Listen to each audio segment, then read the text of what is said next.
Hello and welcome to Saffic, because a girl kissed a girl and you wrote about it.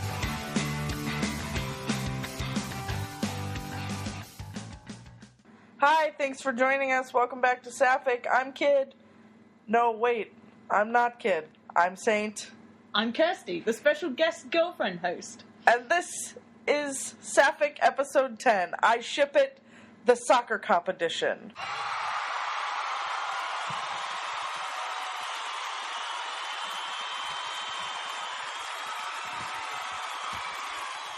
Alright, Kid's not here because she has a womb. Just because she has a womb, or does she have a problem with the womb? Her womb hurts. So, we're on our own this week. She didn't really feel like she could contribute anyway. But I think we might need someone to, control us. Yeah, we might need a little reining in. This is kind of our shit. Our ship. It's our ship. So, what is Soccercop? We're going to talk about Soccercop. Soccercop is a orphan black pairing. It is Beth Childs and Allison Hendricks. We love Soccercop. Such a wonderful thing. I remember when I first got into Orphan Black, I have a tendency, I like two things at a time, mostly. And when I started watching Orphan Black, I'm like, oh, this is great, because there's nothing here that can consume my life. And then I went on AO3, which, should then just be the end of the story, because we all know what happens there. And I saw this Beth Childs, Alison Hendricks tag, and I was like, I don't know how I feel about this, but I think it might be good. So I casually text my friend Dav, who I've been watching Orphan Black with, and I was like, hey, dude, what do you think about this? Is this weird and wrong? And he was like, oh, I don't know, mate. Might be weird and wrong. And then I stayed up for 4 nights in a row reading every Soccercop fic on AO3. And history was made. And history was made. I was up until 4 o'clock on Christmas Day. What a time to be alive, huh? Yeah. I ran into, some random post that was talking about Soccercop. I feel like it started out as one of those ships where, I was jokingly into it, and then it, hit me. Oh, well, yeah, because you couldn't be serious about it. You couldn't be like, oh, I'm genuinely, being consumed by this thing where these two characters that are played by the same actress are doing it. Yeah. That's not a thing. Yeah, I had already had, well, it was before Rachel had come on the scene, so I didn't know about Rachel, so I didn't know about Pro Park, which is my other love. Soccercop is the most tragic ship. There are a lot of ships where people are like, oh, I have the most tragic ship, my ship will never get to be together. One of the main members of your ship didn't jump in front of a train 2 minutes into the first episode, so you don't get to talk. Literally, the entire basis of the ship, the entire basis of the ship is one of them is mourning the death of the other one. It is the most tragic ship. And I think that's part of the draw to why people like Soccercop, is it's so, deeply tragic. It just, for me, there are lots of... Am I allowed to talk about my womb? We talked about Kid's womb. Yeah, talk about your womb.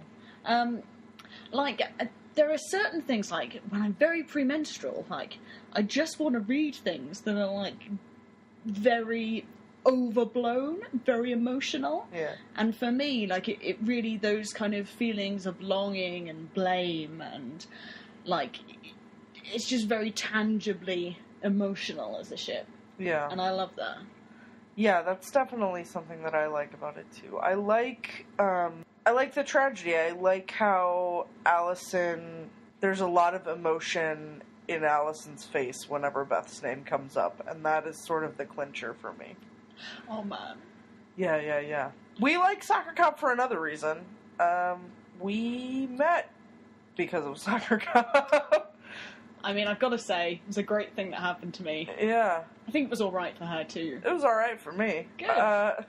So now we're, living 4,000 miles apart and talking about Soccercop. We're not 4,000 miles apart at the moment, though, we should say. No, she's here visiting for a month. So that was good. So she might be a guest host in a few more episodes, hopefully with kid involved. Yeah, hopefully I don't mess this one up and they invite me back. No, I'm just going to make you sit here in the living room while I record. Will you talk about lesbians if you don't let me? And I just keep looking over my shoulder like, ha ha, you don't get to be involved in this. But yeah, we met because of some very excellent fan fiction that Saint wrote. I wrote it. She did write it. Do you know it's supposed to be one of my Fic Recs? Oh. I've screwed it up. It's okay. We don't have to recommend my fic. Oh, it's alright. I'm going to do it. So Saint wrote a story called Cable Car. And I'm the worst. The kind of people that they talk about when they film, when they're making Saffic. I always listen to it and I think, oh God, they're talking about me. Those people that go through and they read everything, like they consume everything, and then they don't say anything back. Like I was totally one of those people. And then I read a chapter in Cable Car that was just one of the best, most emotional pieces of writing that I'd ever read. And I was like, oh, I'll say to the writer that I liked it. So I did. Yeah. And that was about 1.5 years ago, wasn't it? Yeah. So we both love Soccercop, but we have very different opinions on Soccercop fan fiction. We like very different kinds of Soccercop fan fiction. And the thing is that one of us is right and one of us is wrong. Yep, I'm the right and that's one. No. She's the wrong one. She thinks she's right because she's an American. And it just doesn't work like that. I think I'm right because I'm 100% right. I don't accept it. Kirsty likes fluffy domestic Soccercop. Right. Why don't we each explain our own passions? Like, so you don't go, Kirsty likes this stupid Soccercop. Go ahead, take it away. I like all of the emotion and I like all the drama of Soccercop, but the reason that I like it the most, not that I get the most out of necessarily, but is the potential of what they could have been in other circumstances, like, because I think they could have been really cute. And, like, Beth, when she's not, like, all, like, fucked up and, like, just being funny. Because she was still pretty funny, even when she was pretty fucked up. And just how annoying she would be to Alison. Like, my dream would just be if someone wrote, like, a 40-chapter fic in which they put up IKEA furniture together. Fucking love it. It would be the best thing that ever happened to me. Like, they can have a little kiss, they can argue because Beth will refuse to read the instructions. Alison will be like, just read instructions! And I just think that's kind of lovely. It's not the only thing I like, but it is in stark opposition to your taste, dear. Yep. I prefer the complete opposite. She hates IKEA furniture. That's what it is. She hates the Swedish because they beat the American women's soccer team. Oh my God, we're not talking about That's why. That's what it is. Oh my God, why'd you bring that up? You hate the Swedes. I had, like, momentarily forgotten. And now my world comes crashing down. They didn't really beat them, though, did they? That's it. This recording session is over. I'm leaving now.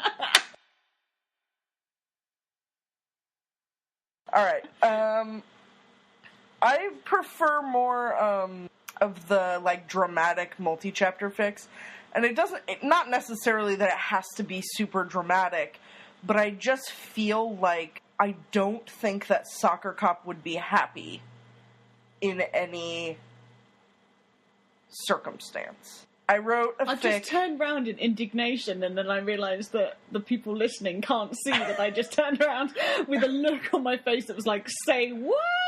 I wrote a fic called The Untold Story of Elizabeth Child. Which is amazing. Which she's biased. And it sort of plays out the way that I imagine... It's a prequel to Orphan Black, and it sort of plays out the way that I imagine their relationship went.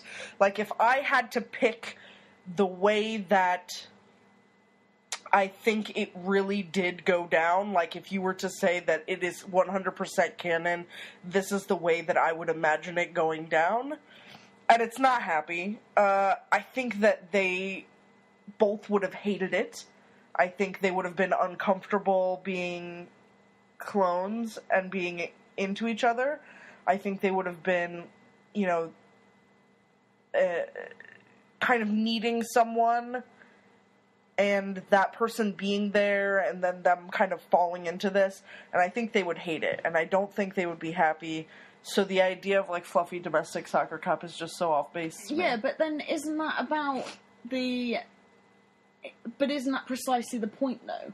Was that if there's something that draws them to each other, like, and if they hate the fact that they're clones, there's something that draws them to each other, and there's something that is complementary about the way they are as people, I think, and that in different circumstances, I think could be happy, could have that potential for fluffiness, which is what I like about it. It's not, I do like the occasional kind of little bit of fluff at the shooting range. Don't like that so much now that we know that she hadn't taught Alison to shoot by the time she shot Maggie Chen, so it probably doesn't fit quite as well as maybe it she's did. Maybe not so happy at the shooting range. But even if we had the Beth that we have at the beginning of season 4, like at the beginning of that first episode, before she shoots Maggie Chen, I could see that being a kind of, like, you know... fluffy moment. Yeah. Like, oh, well, we'll have a little picnic, and Alison spent, like, 10 hours decorating cupcakes, and Beth, like, picks up a packet of Cheetos on the way there.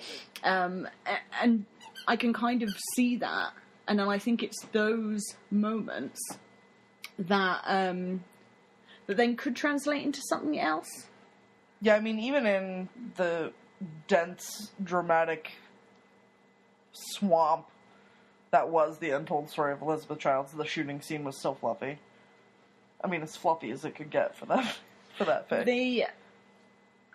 Man, I love that fic. This is the other thing, and I do think that the preferences we have around Soccercop are also preferences that we have around fanfiction in general. Yeah, that's very true. I always prefer a one-shot, because I think it's beautiful, I think it's compact. I think it's very hard to write a multi-chapter fic well. I like, specifically, I really am a fan of high school age Soccercop. I feel like that's something that is...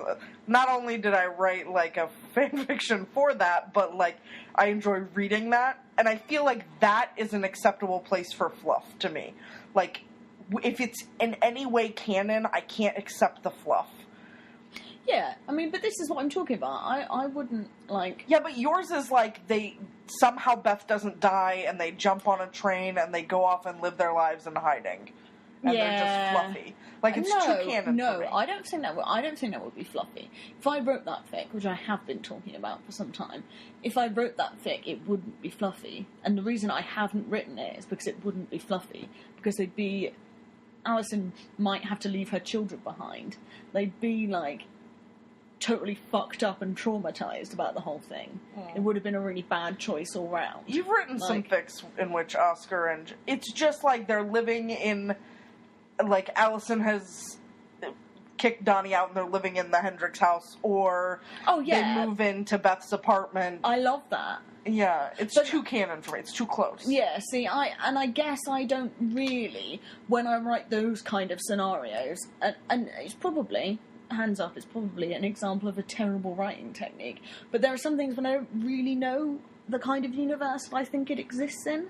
Yeah, I think that's okay. Particularly because I write an awful lot of minifics, don't I? So actually, if I'm writing something that's 300 words long, I don't necessarily know the exact specifics of everything that's come before it, but I just know, I just know this scene. Mm-hmm. So, I don't know. What were we talking about? How did we get to this? I don't remember. Oh, I was saying that I like, to me, a high school AU is okay to be fluffy. It's far enough taken away from canon that I'm okay with the fluff there. Like, I can, because it's just, like, an AU that's far off from canon, not just high school AUs, but any kind of AU that's sort of pulled farther from canon. You're really boiling the characters down to their sort of base elements, and in that way I can see Soccercop being very happy together. Right, but this is what I mean. But maybe that's I think that's probably just a contradiction in terms, because I would say in canon endearing fics. Like, I would say very small elements of fluff, like very small moments of happipiness within a much wider shit show is kind of how I see it. But yeah, then it's in kind of AUs or in different. I guess I would allow it closer to canon than you would. I think that's probably fair to say. I'm okay with like little brief moments of happiness. I think there's room for like, let's not talk about all the shitty things in our lives right now and just have breathe a drink for 1 second. Yeah. So you've got those kind of fics. You have like Beth return fics. I am 100% not a fan. Right. I read one the other day that I thought was okay. I think the Beth return fic is really a fix-it fic, isn't it? Yeah. And like all fix-it fics, like, it can go well. Often it doesn't. Often it doesn't. I think if people, I mean, and you like death as well, I think is what needs to be flagged up. You know, like, you like finality in... Yeah, I think that is one of the... And that's something that I'm sure Kid and I will talk about in a future episode, is the idea of characters coming with inherent themes. For example, Beth with suicide, and Helena with abuse, and Cosima with illness. Like, those are themes that are inherent to the characters. So for me, with Beth, you know, I've written a number of fics and she's died in more than one. Yeah. That would be accurate. 2. She's died in 2. I've written... Yeah, but she died in the Surfer Girl AU. That fucking destroyed me. Oh, shush. Like, we weren't even together at the time, but she was drip feeding me this fic as it came out. And I was like, what? She has not. I used to read it before I went to work in the morning. I'm like, she has killed Beth Childs. Again. Again. Like, man. That whole fic was based around me. The image that I saw in my head was Allison crying on Beth's surfboard. So that's why I wrote that fic. Oh, don't. It was horrible. I wrote Cable Car because I had the picture of Sarah and Helena sharing a sleeping bag. The whole entirety of Cable Car came from that one image. 80,000 words of it. Yeah, it came from the one image of Sarah and Helena sharing a sleeping bag. It's not like... I can't remember. What were we talking about? We were talking about... I don't remember. Oh, we were talking about inherent themes, weren't we? Yeah. With characters. I actually would say that I wouldn't necessarily inherently associate Beth with suicide. Like, I would say that... She jumped off a train in front of a train in the first 2 minutes of the show. But I would argue that could be reductive. I would say that as a theme, I much closer associate Beth with anxiety and with low mood than I would necessarily with suicide specifically. Mm-hmm. But then we have very different... That's what we were talking about. We were talking about death, weren't we? Mm-hmm. And I don't mind a fic where Beth is not dead if the explanation is good enough. To me, I think I associate Beth so much with death that any fic where she just boom shows up and she's fine and she has some random excuse for not being dead, it's just, to me, like, I don't know, rude. I mean, I take your point. I would say that one of the major comedic benefits to those fics is that Alison nearly always slaps her. Yeah. So, you know, that's quite funny. You're in it for the slap. Yeah, which is slightly bizarre. But no, I mean, you know, so generally I would read them, but I do have a problem with that kind of, if it's a shitty reason. Yeah. You know, it's kind of like, oh yeah, no, Sarah, something weird happened with her eyes. Like, fuck off.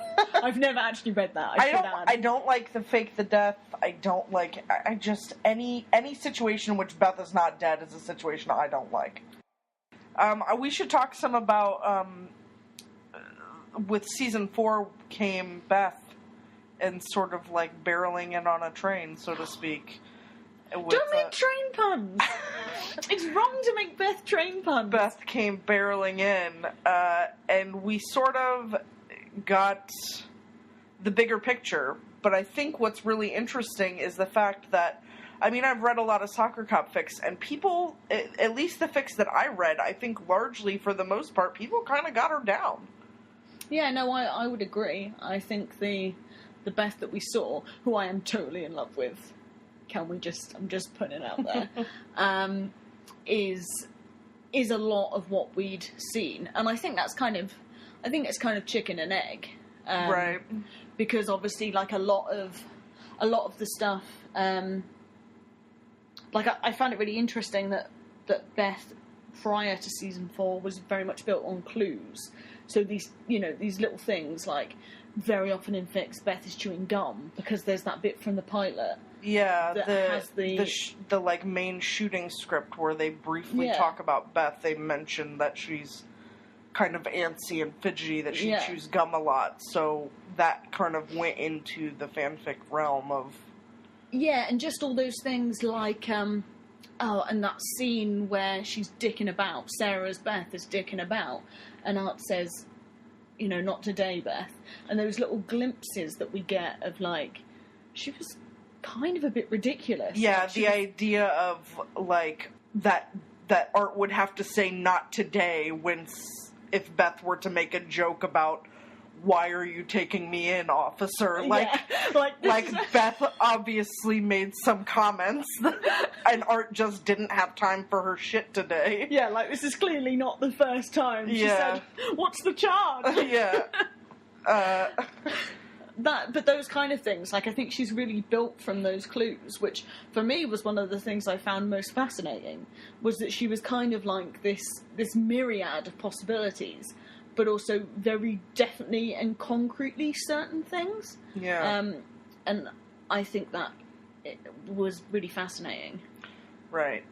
So people have written Beth, and a lot of fics still stand. Some of them could use some updating now that we have more information. The Untold Story of Elizabeth Childs, a lot of that stuff we now know is not, things went differently, but some fics still fit really well. Yeah, there were lots of things. I was rereading a lot of one-shots on AO3 to organise my Fic Recs for the end of this episode, and something that really struck me was, it was disappointing in some ways that actually fics that were really good and really did a lot with the information that we had at the time, and now just because of some circumstantial issue are just not quite right anymore.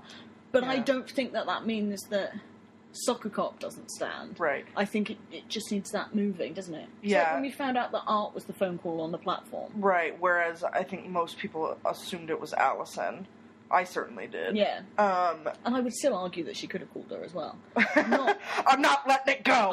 I don't have to let it go. You know what I mean? I think that it's, one of those things is, like, with any fan fiction, before the show is over, you have that option of, like, you write a fan fiction and the next season your fan fiction is proved false, like some random act causes your fan fiction to not work out. But with Beth, it's more dramatic because we didn't have her for so long and we built such the fandom really created Beth out of tiny bits. And so now when things get, sort of changed around, though I can't really think of anything that was, I remember, Beth having crack paraphernalia. Oh my god. No one knows why, still haven't explained that, would really like to understand why Beth has fucking crack paraphernalia in her drug kit. That was a thing, wasn't it? Yeah. Crushing up pills and snorting them, that's completely, I'm down with that. That's completely understandable. Way faster to get it into your system than just swallowing them. Immediate, instant gratification. But, even if she were smoking pills or injecting pills, it's way more hassle than it's worth. there's no added benefit. You might as well just snort it. It's not, they're like, I don't understand. I mean, I'm tapping out at this point because my drug knowledge is next to none. Why?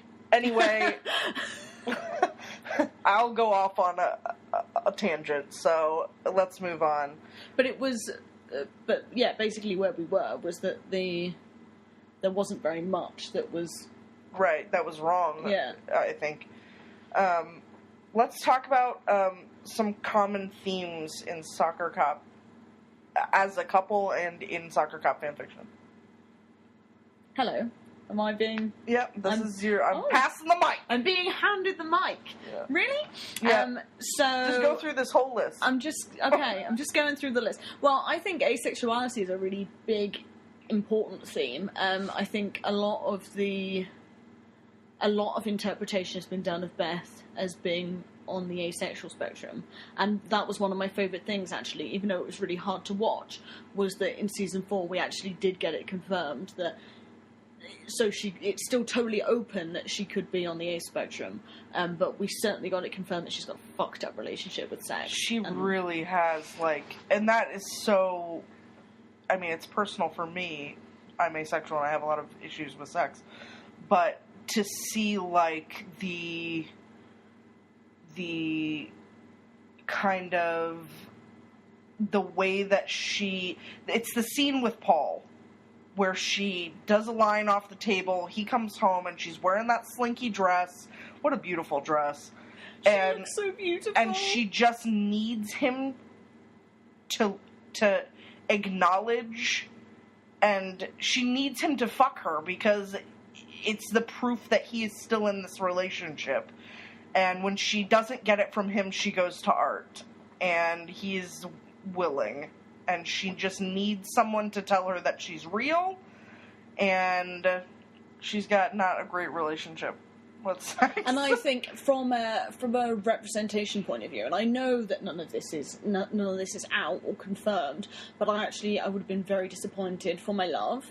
And for other people who I've seen, there's quite a big community around Ace Beth, and I would have been very disappointed for those people to kind of lose that, as a focal point. Right. I think people who aren't Ace or who don't know Ace people could see season 4 as saying, "Oh no, well look at all the sex she wants to have with Paul and Art," without I mean, it's still a very accurate representation, I would say, of somebody who is asexual but who has issues. It's definitely someone who did not know how to process what was expected of her, and all of that kind of stuff. So there's lots of ace Beths at various places in the spectrum, and I really love that as a kind of as a representation thing, but also just a different way of thinking about how relationships can happen and what's important in relationships and all of those kind of things. And then there's have you read many kind of fics where Beth talked to Alison about that? No, I avoid that kind of stuff. Okay. You have written them very well. I've written. I've read a couple of kind of AUs where they've talked about it. And there's a whole Ace Beth Week thing where people specifically wrote on that theme, and there's lots of cool stuff around. I think that's cool. Mm-hmm. That's a pretty common theme with Soccercop, with Beth specifically, but generally in the realm of Soccercop. Also, Soccercop tends to deal with anxiety and abuse and that kind of thing, which I think is inherent to Beth and also inherent to the clones. They all experience monitoring in some way or another, which we've talked about before in the Kofine episode, kind of the problematic parts of monitoring and the way that can be seen as abuse. But Alison and Beth, both very anxious people. It just sort of comes across in different ways. Oh, I've read some... one of them was something you wrote. Oh, I'm such a fangirl. Such a groupie. No, but I've read a number of fics, actually, where... Sorry, cat. The cat wants to be in. It's the lesbian dream. She wants to come and talk about lesbians.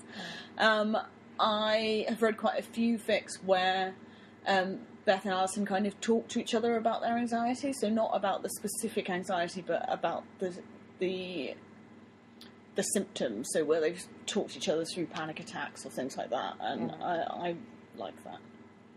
I think another thing that's really interesting is the parallel between their alcoholism and drug abuse, and sort of the realization that Alison was sort of Beth's dealer.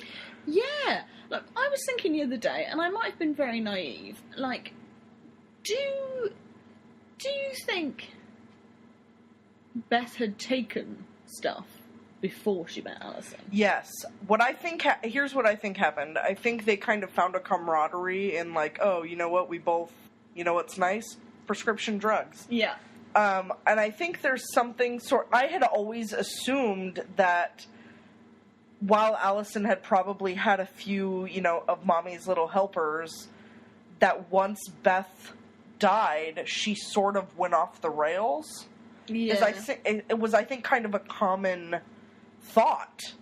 And then it kind of comes out that Alison is already deep into it. She's already, like, giving Beth her daughter's urine to pass a drug test. Which is just... I just love it. I love it so much. And giving her pills to help her, tide over. I'm assuming by that point she was already having problems with her doctor refusing to prescribe more meds. But I think that there was something that did kind of go against the grain a little bit in terms of what people had come to accept. But I also think it made sense once you saw it, didn't it? Yeah, I don't have any conflicting problems with it. I don't feel like it does any damage. No, I think it's an interesting... just the idea that Alison would know that Beth was a cop. She was giving her Gemma's pee. Yeah. So that she could still be allowed to carry a gun around. There's a lot of trust there. It's just that kind of like it's like a buy-in from Alison, isn't it? Like, I know that you've got this. Even though, it was quite a foolish one, because she didn't really fucking have it. She didn't have it at all. but that, it's kind of nice in a law-breaky kind of way. Cute. I like themes. You wrote a list of themes that I just threw onto the Google Doc. Longing, shame, desperation, and evasiveness. That's like my top 4. Love every bit of it. Those are the 4 things that I look for in a good canon Soccercop fic. I think it's that, that's just what I was thinking. I listened to the Kofi episode because I hadn't listened to it, and I was just writing things down. You're terrible. That were making me... I'm not a terrible girlfriend. That was a total joke. I love you. I love you. But I was kind of jotting things down about what were the kind of Soccercop equivalents. Right. And I was thinking about that. And I was thinking about, some of the best fics I read, and that real kind of... that sense of being deeply ashamed, but deeply drawn to each other. But also, I've read so many fics where, one of them likes the other one, and they're totally consumed by the shame that they feel, and, disgusted that they could even have these feelings. Yeah, I'm a fan of that. I've read one where Alison self-harms, which was very sad. Yeah. But as a result of that kind of, how could I ever feel this way? Right. How could I think that, this person who's helping me? Yeah. How could I have these disgusting feelings towards her? I think there are a lot of, anybody who is against clone cess has a reason for it. And I think one I hear a lot is it's a little narcissistic. And I think that one of the things, the idea of they're not into each other for being into each other. They're into each other because they just have no one else. they're experiencing something that is so polarizing, and they're the only ones who understand, and Cosima is 1,000 miles away. Yeah, and also pretty annoying at this point. Yeah. Like, and still, like, very kind of excited about being a clone. You think they're excited about being a clone? No, not Beth and Allison. Oh, Cosima. Right. Cosima like, is in a place where this is a good, not necessarily a good thing, but certainly interesting. But it's not a fucking terrible thing. Right. Which is obviously what Allison is fearing and what Beth comes to know to be the truth. I think the fact that they're both people who have a tendency to hide their feelings. Like, obviously, Allison has that much more of that kind of passive-aggressive, organising kind of way of... Right. Like, it's slightly more obvious when Hide your crazy, start acting like a lady. when she, as my mother would say. When she thinks. But actually, you know, they're both... So is this kind of hiding from each other idea? Yeah. Like, that they could both like each other, but they both think that they couldn't possibly put this on another person. And, yeah. All of those kind of themes. That's good. I'm a fan. Of my explanation or of the genre? Both. Good. That was the right answer. Let's talk a little bit about Team Hendrix and military and cop. Beth. Allison and not Beth. Do we have to talk about Paul? Yes. I fucking hate Paul. Nobody likes Paul. No, that's not true. Some people like Paul. I don't understand. I have seen people who say that it's so lovely to see Beth and Paul together. I've seen those posts on the internet. Did they watch season 4? And I'm like, they're like, oh, my 2 favourites. What? She held a gun to the back of his head. And why didn't she do us all a fucking favour? It would have been a big favour if she hadn't just shot him. I would have loved it. Sorry, should we talk about Donnie first? Because I really like Donnie. We hate Paul, but we love Donnie. I think I really like Donnie's character arc. He's one of my favourites in terms of how... He was such a dumbass villain in the first season. Such an arsehole, and like the worst monitor in the entire world. Yeah. But also like so really dumb, but also really manipulative, and like gaslighting her, and like just like lots of really. And I think that's one of the things that that Donnie and Paul both do, is gaslighting on the basis of Allison and Beth's mental health. Right. Yeah. Like, particularly with Paul and Beth, like, oh, well, this is you. You're acting crazy. Yeah. Actually, it's not that I'm spying on you. Right. I think there's a certain level of, like, they had to do that, on account of they couldn't tell them that they were monitoring them. Yeah, but I've literally got no fucking sympathy for it. I know we've talked about it before, but I can't. I've got no sympathy for it. I think it's disgusting behaviour. Right. Like... And I know, like, they took the job, but actually also they took the fucking job. Right. Which I would not. Would you like to be a monitor, Kirsty? No, I wouldn't. No thanks. That's what I would say. No, I wouldn't. It's inherently abusive and wrong.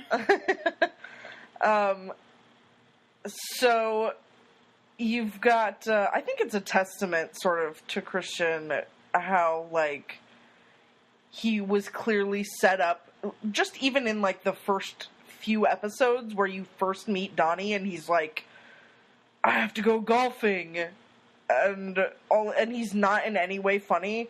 It seems like they really, like, that was the intention for his character, but him and Tat just play so well off of each other that they just couldn't not do more with him. I think the fact that and he hasn't played golf since season 1, has he? Like, it's totally like for like the most important thing in his life. Like, it's totally gone out the window. What I really like about it is the way that Donnie's character arc fits with Soccercop in terms of like, you can absolutely see that Allison, where we meet her in season 1, needed someone else. Yeah. I can see. Oh dear, I might be about to like Soccercop swear, But I can kind of see how if Alison and Donnie had the quality of relationship and they've resolved the monitoring issues and blah, blah, blah. Yeah. Actually, if they'd met later, that I wouldn't necessarily think that Soccercop would have been the thing that it could have been. Yeah, no, absolutely. Because Alison wouldn't have had the same need. Yeah, Alison wasn't in a good place. Donnie was, she had a lot of issues with him in the beginning, and I think it's understandable that she, Alison is, repress, and the idea, like, oh no, I'm a clone, I have no one to go to, and Beth, who is desperately searching for someone to go to, she goes to Paul, she goes to Art, desperately needing someone, and Alison, I'm sure, felt the same way. She just, is a bit quieter about it. Yeah, I think it's, like, I have tried to write fics, and I have read fics where, Alison and Donnie have talked about Beth. Yeah. As a kind of, so Alison has, perhaps, after some time when their relationship is solid again, and she feels like she needs to tell him that she was unfaithful to him. Yeah. And that this is what happened. And actually, I read a really lovely thing where Donnie's very gracious about it. Yeah, I don't think... I mean, maybe it's wishful thinking. Like, I could see him getting really jealous, but I would like to think that they're at a good enough point in their relationship now where Donnie would acknowledge that... he was a dick. That there was something that she needed, and to be thankful for Beth for giving that to Alison. And I think that's pretty much... I mean, I'm not saying that they wouldn't have a small problem, but... Yeah, but ultimately... Yeah, I think ultimately he would get over it. So we've talked about Team Hendrix. We love Team Hendrix. We hate Military Cop. So bad. The levels of... It's just the moment that Olivier said that Paul referred to Beth as a cold fish. Oh, fucking bastard. I was just done. The idea of, like, there's a difference between, whether he thought that or not, the idea that he told Olivier those words, like, I can't. Yeah, because actually, if he felt that it was scientifically relevant, he could have said, she's not sexually forthcoming. Right. Or, she's not very passionate. Right. Or, there would have been far more scientific ways, but he just used it as a fucking slur. Yeah, and another thing, I've been vocal in this podcast about feeling like Paul's character in general is kind of a letdown from the quality of character I expect out of this show. And he's the retcon god. They just keep adding shit and expecting it to make sense. And this was another huge thing I had where in season 1 there's the scene where, and it's a really problematic scene where he pushes Sarah against the wall and she pushes him away briefly, but she does want it, and they end up, he finger bangs her against a wall.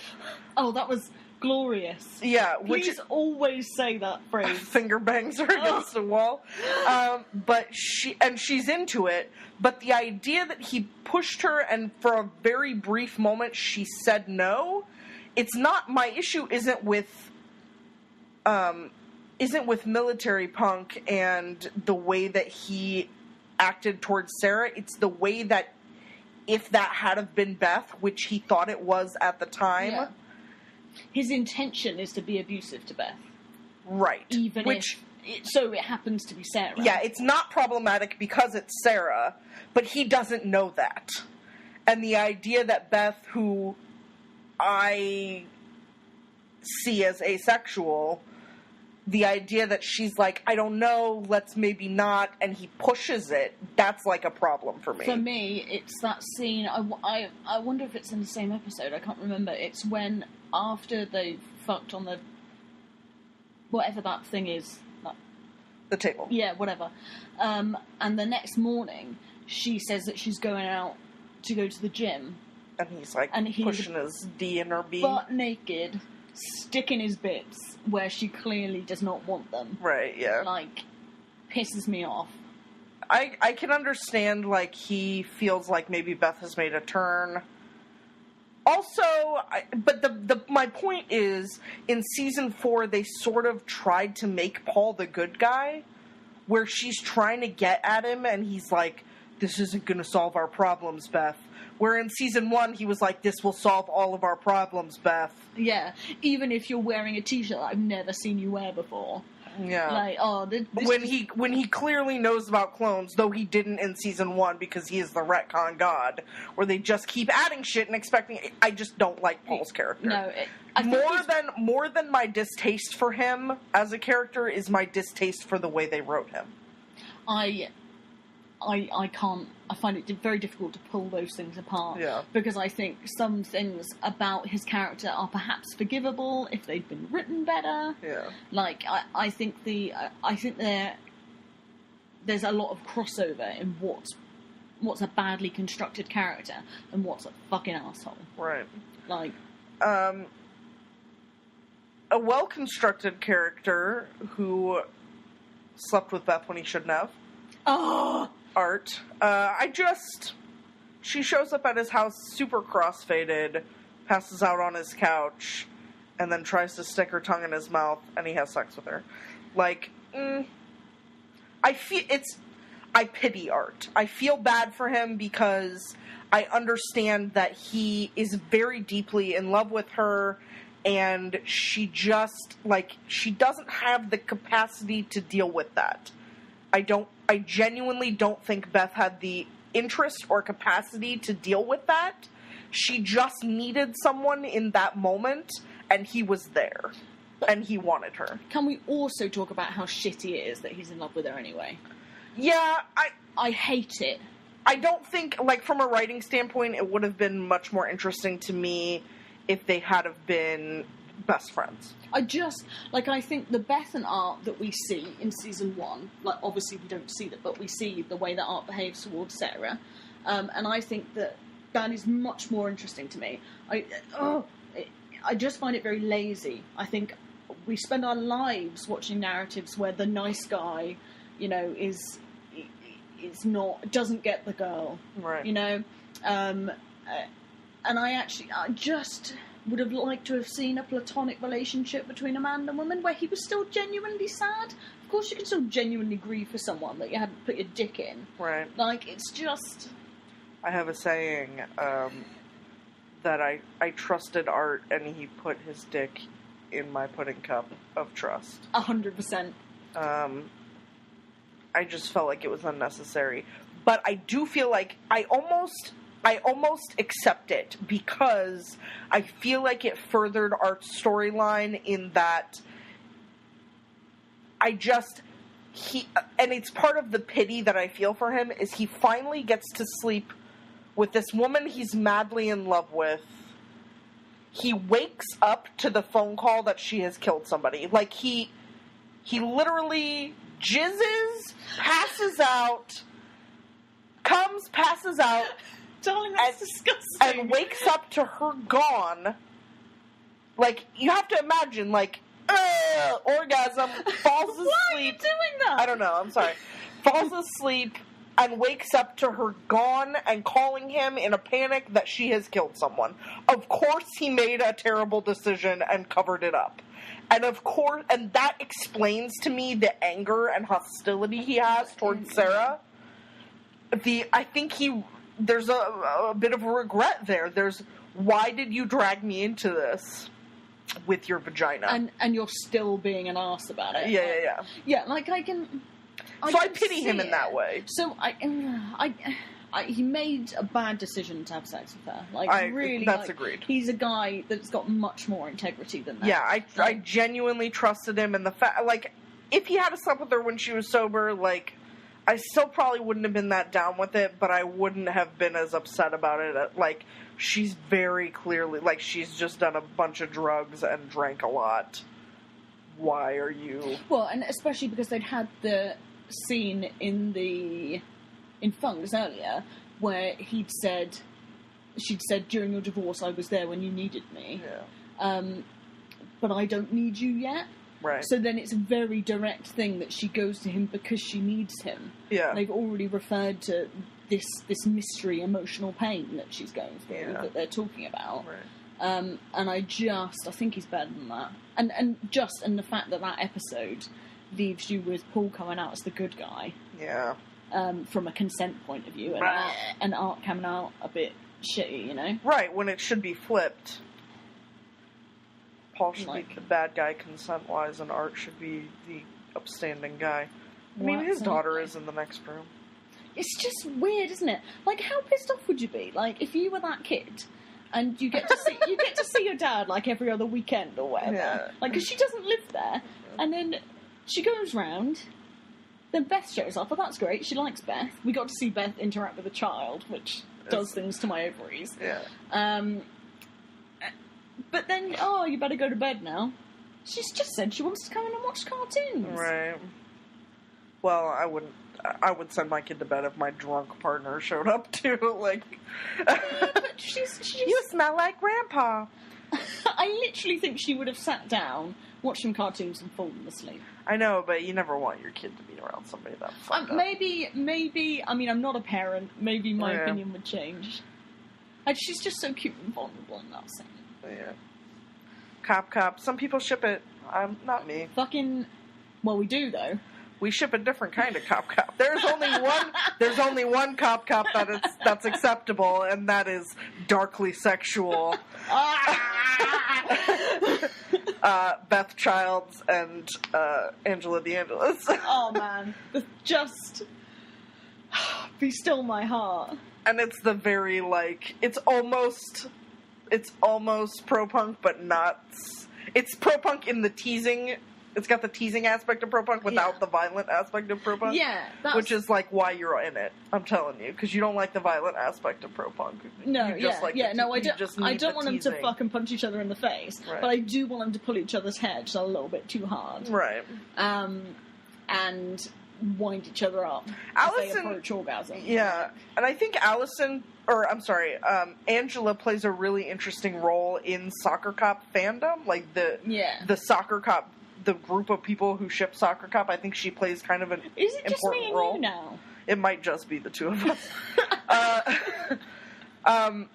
We call it inferior Soccercop, which is Allison and DeAngelis, where you've got somebody they both miss Beth, and they both usually had sex with Beth. They both had sex with Beth.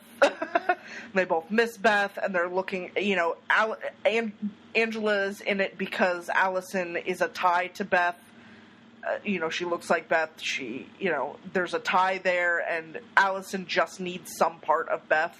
And Allison, and fucking God, why do they both have A names? I wrote a fic with them. And we just talk about how difficult that was. Angela, is the closest thing she's got to Beth. So, but they're both kind of fundamentally, I think, in that scenario, in a canon-based inferior Soccercop. I think they're both very disappointed by what they get, aren't they? Yeah. There's just something. There's something kind of darkly sexual and enjoyable about it. Right. But it's not. It's not what they want. It's not the same. Angela doesn't have Beth's warmth. And right. Allison doesn't have Beth. Which leads us to Soccercop Cop, which is sort of a fic, or a pairing that you have pioneered.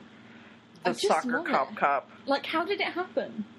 I think I mentioned, the idea of the three of them having a threesome, and you were just like, my life is over. Well, I started writing Cop, didn't I? And then where did it even come from? I tell you what, it was because we were watching Daredevil, which is going to sound really weird to these people. Well, we definitely are shippers of Matt, Foggy, and Karen. And I guess I started thinking about, I'd never really understood before watching Daredevil how, a kind of three-way ship would work. And then I started thinking about it, and then I kind of got interested in the idea. A year or so ago, I was quite interested in the idea of Alison, Beth, and Sarah. but with Beth much more I remember that. as being a kind of hinge, because I was interested in the idea of Beth having two partners who brought different sides of her, and I think that was something that was particularly interesting prior to season 4, because there were these myriads of Beths, Right. and actually you could see how, you know, a particular kind of person could complement her as well as Alison, and then that was what interested me about it. And then I really liked the idea of Beth and Angela being like having a lot of rivalry and a lot of kind of like cop, like, oh no, we're not having a relationship, that's fine. And then how those kind of dynamics change when Alison's like, well, you are going to buy me dinner, otherwise this isn't going to be a thing that happens. Like, and that whole kind of thing, but I love it. Yeah. What's your favorite Soccercop scene? Oh, definitely the phone call in the car. Like, right. And we do appreciate when we're saying what's your favourite Soccercop scene. We appreciate that we're not working with much. You're not working with much. But that scene in episode 1 of season 4, she'd watched it earlier in the day, so I sort of had a rundown so that we could kind of know what we were dealing with. And I just texted her constantly, Yeah. like, Soccercop confirmed. yeah, so that's all I'd had was Soccercop confirmed. So I went to work for the day. I had like 5 separate panic attacks and then like got so freaked out. Anyway, so then I went to my friend's house to watch it. And when we got to the scene where they're having the phone call, I had to get them to pause it. And I sent you a WhatsApp message because you were asleep. I sent you a WhatsApp voice note that just went... Soccercop confirmed. I've got my friend Kath got me. I found a picture set of that scene, and just whenever I feel sad, I just look at it. The handmade card. The handmade card. I mean, it's like a heart, and then Allison, and then a little X. Like, she seals it with a kiss. And like, she just would have spent so long putting those flowers together. Yeah. It's good. I love it. Yep, that's a good one. I like the ones where, like, my favorite scenes, Soccercop scenes, are scenes that are, like, it's just people, it's just Allison's face when people talk about Beth. Like, that's all I care about. It's just, anytime Beth is mentioned and Allison's face does that thing where she's sad because her girlfriend is dead. Like, that... Those are my favorite Soccercop scenes. I like, I think there's an evasiveness in it, though. Yeah. It's a kind of because I think season 3 was like the season in which people started talking about how much they missed Beth, looking at you, Cosima, when actually there'd been no real indication before. Right. That and I appreciate that. Art started his whining about Beth. Cosima started talking about how she missed Beth when really there was no evidence that they even really got along that well. Cosima is not very complimentary about her in season 1, is she? No. And I appreciate that that's part of the arc and part of the realisation of what they're part of. And the sacrifice. I get that, but I also think that Allison is kind of like noticeably absent in that. Yeah, like, I know she doesn't. So beyond the where is Beth, like she doesn't mention her, does she? No. And I just, oh my god, the scene where is it Trina? Yeah. Mistakes Allison for Beth in the coffee shop. Yeah.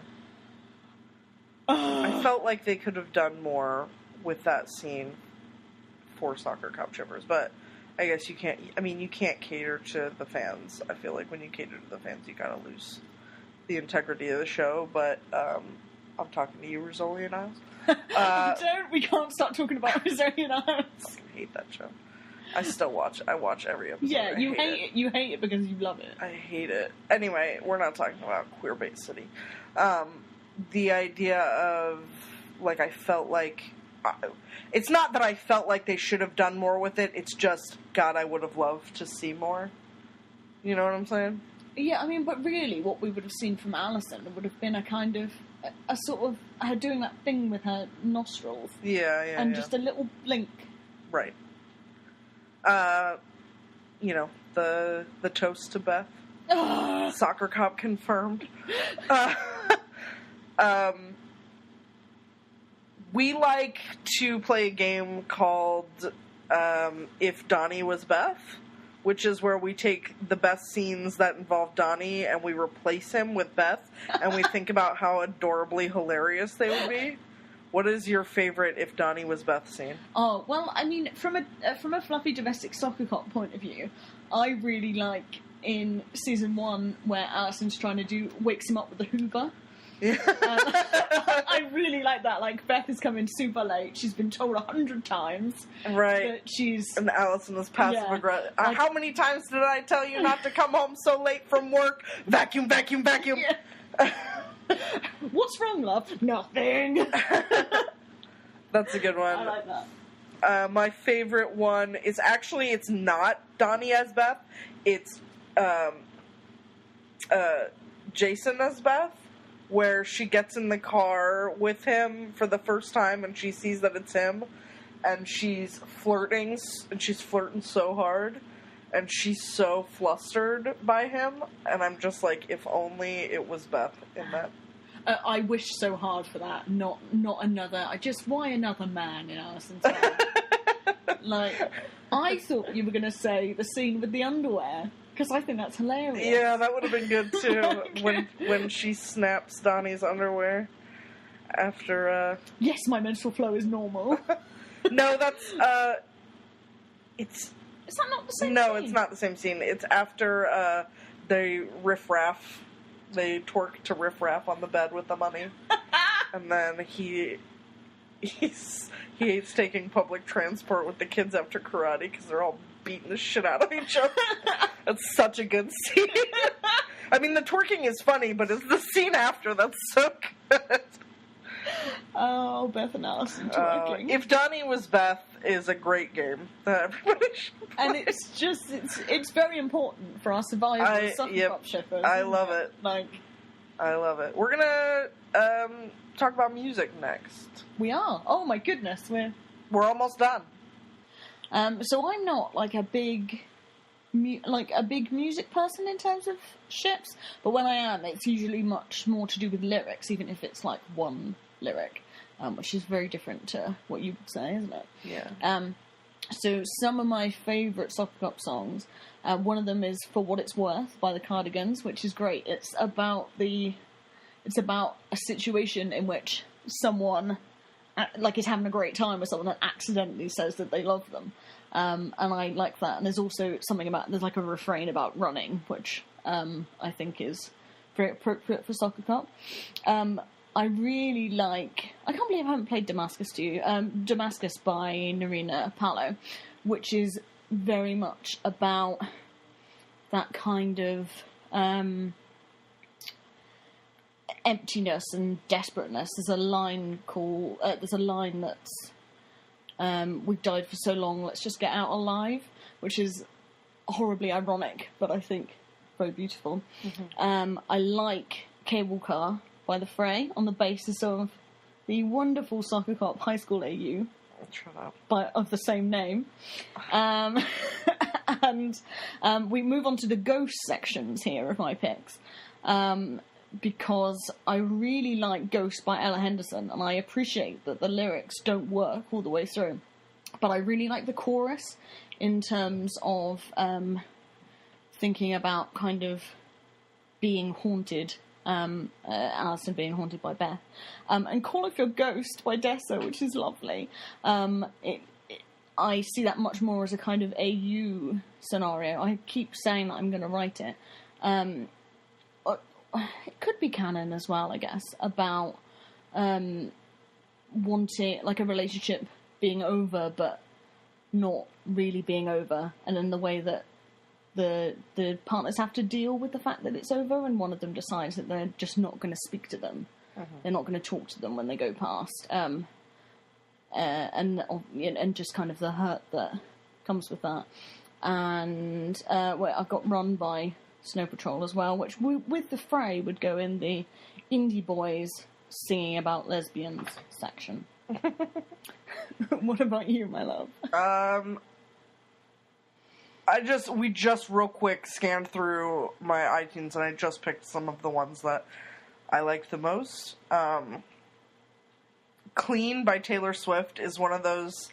I used to, as like a writing exercise, I would pick a CD and write a fic for every, like, just a one-shot fic for every song on the album, and Clean by Taylor Swift was one of my favorite ones that I did, and it was sort of this concept of Allison sobbing in the rain after Beth has died, maybe like visits her grave, which obviously there's no grave, but like gets the ashes and just in the rain, and sort of like this cleansing of like letting it go.